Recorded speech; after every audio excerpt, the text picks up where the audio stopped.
Je crois que quand un raisonnement, quand une manière d'étudier, de raisonner ou de penser le monde appuie sur ses réussites et pas sur ses faiblesses et pas sur ses manquements, c'est qu'elle est très creuse, c'est qu'elle est très vide. Et les grandes pensées, je pense que les grandes pensées s'attardent à explorer leurs propres failles, s'attardent à explorer ce qu'elles n'ont pas encore démontré, ce qu'elles n'arrivent pas encore à expliquer. Et je pense que c'est le signe peut-être d'une intelligence en opposition à une connerie.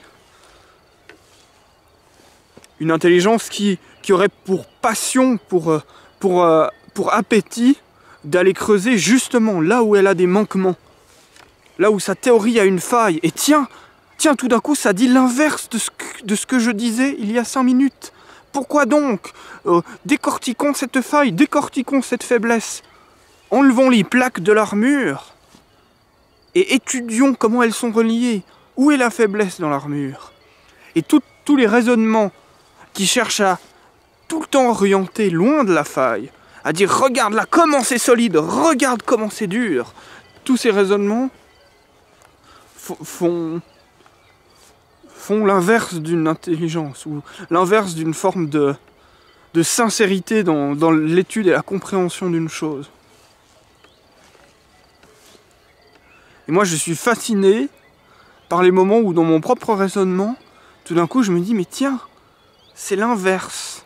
Et là par exemple, tout ce que je viens de dire c'est l'inverse de quelque chose que je dis. Peut-être pas souvent sur ma chaîne, mais l'affirmation qu'il faut affirmer, car dans le monde, vu qu'il est extrêmement compliqué et qu'on trouve toujours une faille, il faut affirmer les choses. Parce qu'il y a toujours des failles. Il y a toujours des failles. Donc le seul moyen de faire avancer, c'est d'affirmer la chose, malgré sa faille. Et ce que je viens de dire, ça va un peu en contradiction. Mais pas totalement. Avec ça. Pas totalement. Parce que, justement, je pense qu'il faut affirmer, comme les théories qui affirment l'endroit où il n'y a pas la faille, mais il faut affirmer la faille. Et affirmer que, même avec la faille, c'est intéressant. Et c'est intéressant justement parce qu'il y a la faille. Il y a la faille. Il y a à creuser. Il y a à trouver. Il y a à penser.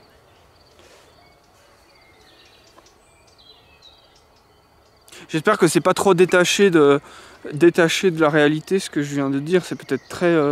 voilà, c'est du langage qui parle du langage. C'est du raisonnement qui parle du raisonnement. Et c'est pas grave, il y a les arbres derrière moi. Regardez les premières feuilles, qui sont déjà bien jaunes pour les premières feuilles. Il fait très sec et très chaud.